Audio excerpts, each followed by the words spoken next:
talking about air pollution yet. We're just talking about the atmosphere. What are the different layers of the atmosphere? And we'll talk about different functions of each one. Basically, in all the different layers, the ratio is mostly nitrogen, which does not react very well with anything, and oxygen. 99% of all of those two only.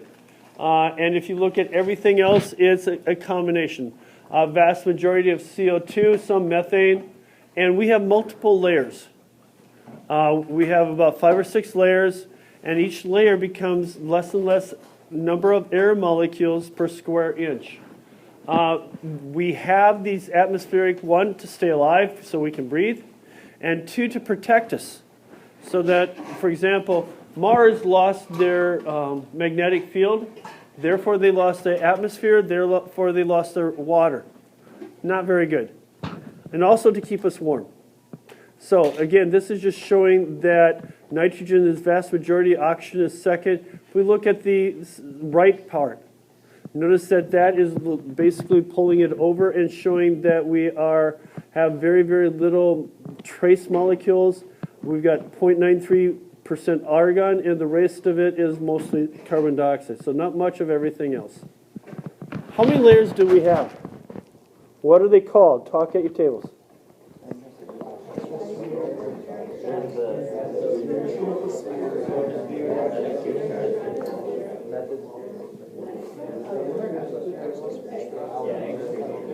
No cheating by looking ahead in the PowerPoint. 5, 4, 3, 2, 1. We have the exosphere, which means you're exiting the planet Earth. Thermosphere, which kind of seems silly to me, is the hottest one, where the atoms, the molecules themselves are the hottest out there. We'll talk about that later. Meso is the middle one. It's the coldest one. The stratosphere is where the good ozone is. The troposphere is where the smog is, where the bad ozone is. Now, one of the things that you need to know is that as you go up, the density becomes less and less and less. Every kilometer that you go up, you lose about 10% of the atmospheric pressure. So that is why the cross-country runners oftentimes have gone up to Big Bear or Mammoth to practice for a month before, or a week or so, before season starts. The reason why is they're down to about 70% of atmospheric pressure, and then when they're running, after about 3 steps, they're panting because they're not getting enough oxygen. It's still the same ratio of oxygen to nitrogen and everything else, but it's about 70% pressure. So your body's screaming for more, so they produce more hemoglobin. And therefore, during the season, they have appreciably more hemoglobin in their bodies, and therefore they do better during the season. The troposphere is 0 to 15 kilometers from sea level. In other words, that's where between the troposphere and the next layer is where the planes go. Why? Because it's still in the troposphere, but the pressure, atmospheric pressure, is much, much less. Therefore, there is less friction. They have to use less fuel up there. It's the layer closest to the Earth. It's where we have our weather, where most molecules in our atmosphere are found there. In the troposphere, as we go higher and higher and higher, the temperature goes down and down and down. Why? Because what causes the heat at our level is the visible waves. Visible wavelengths. The visible wavelengths come down and they hit stuff. They hit the grass, they hit the dirt, they hit everything. And when they show the color, when they absorb and reflect, when they reflect the color, they also absorb something else. Remember, if it appears to be green, that means that the red and blue are absorbed. When those two colors are absorbed, it gives a little bit of warmth, or it causes photosynthesis to happen. And then it's re-emitted at a lower frequency. Well, what's lower frequency than visible? Infrared. And so we heat up the area around it. And as you go farther up, it can't get up there as high, as easily. And so it gets cooler and cooler and cooler as you go higher and higher and higher. Questions on that? So we just talked about this in the troposphere. It decreases in the temperature as you get farther and farther. However, there are convection currents. Remember the Hadley cell? Remember the polar cell?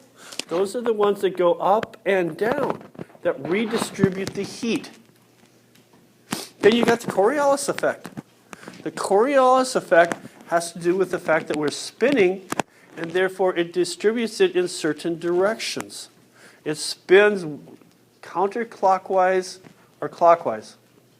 One of the directions in the northern hemisphere and the opposite in the southern hemisphere. Questions? So, another thing you need to know about in the troposphere is something called a temperature inversion. What happens normally at night is that it's warm down below and it gets cooler as you're going up. But for sometimes, for whatever reasons, it may get warm here, colder below and cold above that warm layer. That will not allow circulation. And because of that, we can have nasty things happen. And this is just illustrating the same thing. Where basically, the warm air is inverted, keeping the smog from going in. That is what happened in London in 1952. Back at that time, the energy resource was coal. And when you have, and it wasn't very good coal. And when you're burning crappy coal, you're going to get a lot of particulate matter. And when you have an inversion and it can't escape, that's what it looks like. Can you imagine trying to breathe that, especially if you're asthmatic? I would not survive because I've got fairly bad asthma, and that would have just wiped me out. But I wasn't born until 56. No comments for place. The stratosphere is right above that. It's a fairly large one comparison-wise. It contains the good ozone. We have the bad ozone. You know in the summer where your eyes start hurting as you go down towards LA? That's caused by ozone. If O2 can cause iron to rust, what do you think O3 is going to do? That's why your eyes hurt. One of the reasons your eye hurts. Up there we have ozone. Ozone is the layer that protects us from UV radiation. As you're going here, because of the ozone, the temperature increases.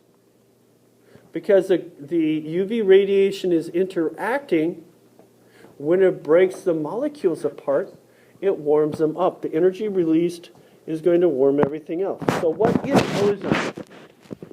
Ozone is a type of gas composed of 3 molecules of oxygen. Means it's very, very reactive. If O2 is reactive, O3 is worse. It is blue in color. That's not why we have blue skies, but it's blue, and it is odorless. It's formed when UV radiation comes down and hits O2. When UV hits O2, it splits it apart. And that little lonely oxygen doesn't like being alone.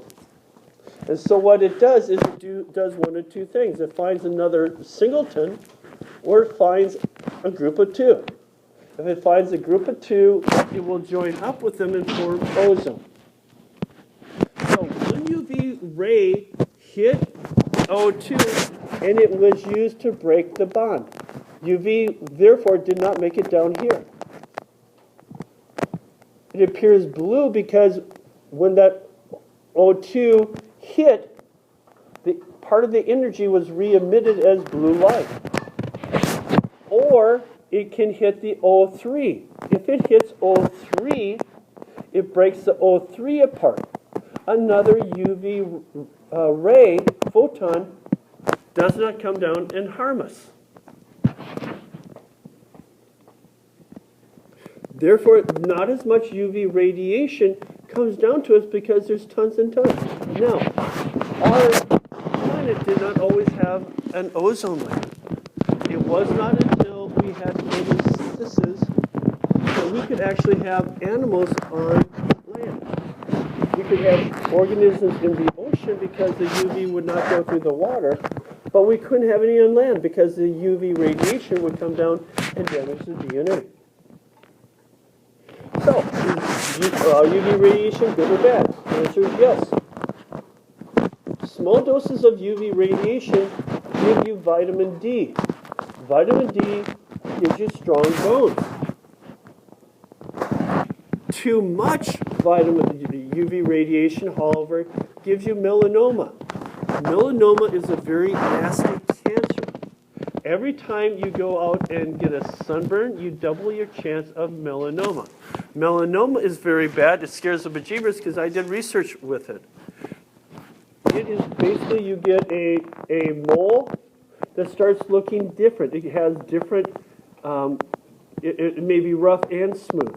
It may be multiple colors. It may be rapidly changing in size. That's all indications of melanoma. When it starts changing in size, it's metastasizing. And when it metastasizes, that means little particles are breaking off and going to your brain. When they go to your brain, you don't get a single brain tumor. You have 10 to 20 brain tumors.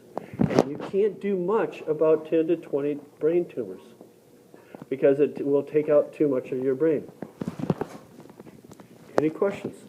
Now, this is one of the reasons when we get to evolution, we're going to be talking a little bit about this. Why are there white people? Or why are there dark people? Well, if we look at the equator, where we all evolved, where the chimpanzees evolved, the atmosphere is much thinner. The UV, the ozone layer is much thinner that the light has to go through. And therefore, more UV comes down. And therefore, their dark skin, the melanin, acts to absorb the UV radiation before it can do damage to the DNA of the skin cells. Therefore, there's less melanoma. However, at one point in time, there was basically an ice age occurred. And when the ice age occurred, there was not as much water close to the equator. Therefore, all the plants and animals moved north, and we followed. But what happened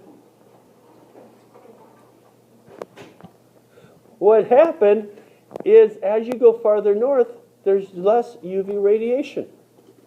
So if I have dark skin, I'm not getting as much UV radiation, therefore I'm not getting as much vitamin D. Whereas my white brother, my brother that has a lighter complexion, has more vitamin D. Therefore he's stronger. Which one of us is going to attract women?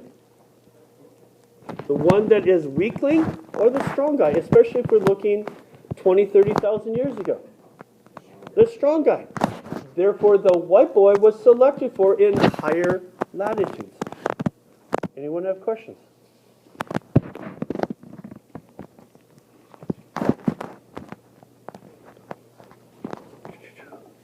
Now, if we go into the stratosphere, stratosphere is where the ozone layer is.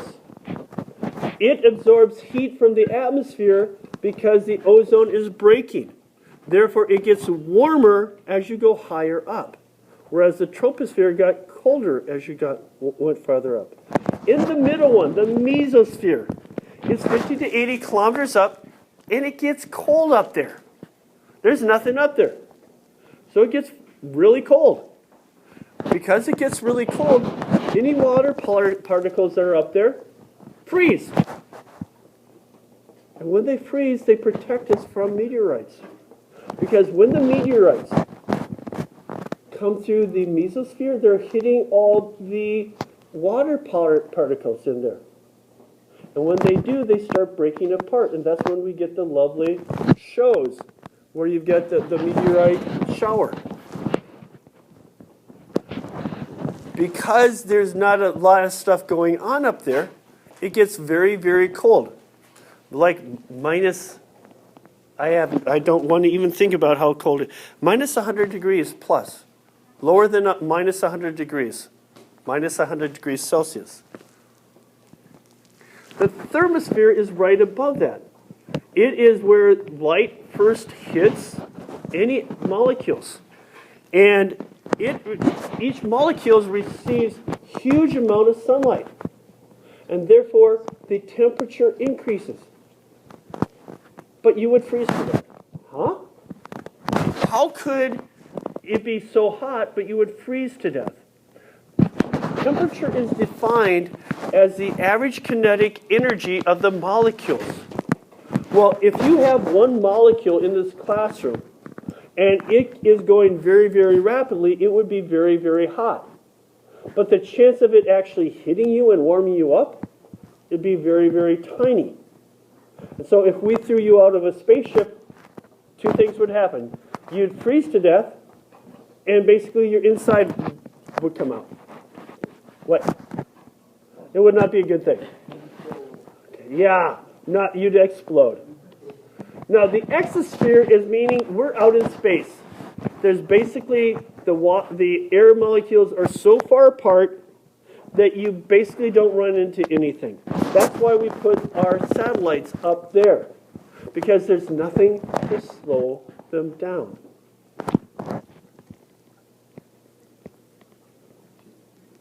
Oh, you want to take the quiz?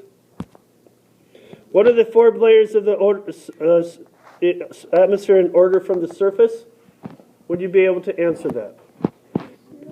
Which one's the hottest one? What has the hottest temperature? The thermosphere, yeah.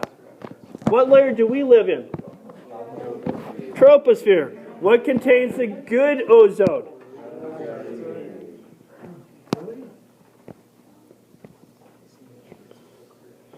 Troposphere is where weather happens. Stratosphere is ozone. Mesosphere is the middle. And the thermosphere is the hottest. You may want to know this graph. The last thing I need to talk to you about is atmospheric pressure. Atmospheric pressure is all the air molecules above us being pulled down by gravity. And when they are pulled down by gravity, they push on you. And they're pushing down on us with a pressure of 13 pounds per square inch. Can you imagine 13 pounds on an area that big? But why don't we feel it? What? We evolved in it, which means if 13 pounds per square inch are pushing down, what is happening to our skin from the other direction? It's pushing back. That is why. That's our Russell. Okay, she is your body. I am the atmosphere. If we're talking about as we go higher in space, what happens to the atmospheric pressure? It decreases. And therefore, the fluids in your body are going to push out your eyeballs, your intestines from both directions, and other stuff. If, on the other hand, if we go down into the ocean, what's going to happen to you? You're going to be crushed. I have gone deep sea fishing, which basically does the opposite of that, where I take a pole on, I put it down a couple hundred meters, the line, and I've caught a rock cod from a couple hundred meters down. I pull it up. It's not used to 13 pounds per square inch, but probably 10 times that. And when they come up, oftentimes their eyes have bulged out, their stomach is outside their mouth. That's what would happen to you if we threw you outside of a spacecraft up in the stratosphere or the mesosphere. Not a good day. No, let's not try that. That would not be good. And again, the amount of pressure coming down you goes down about 10% of the pressure is less than every kilometer you go down. Are there any questions?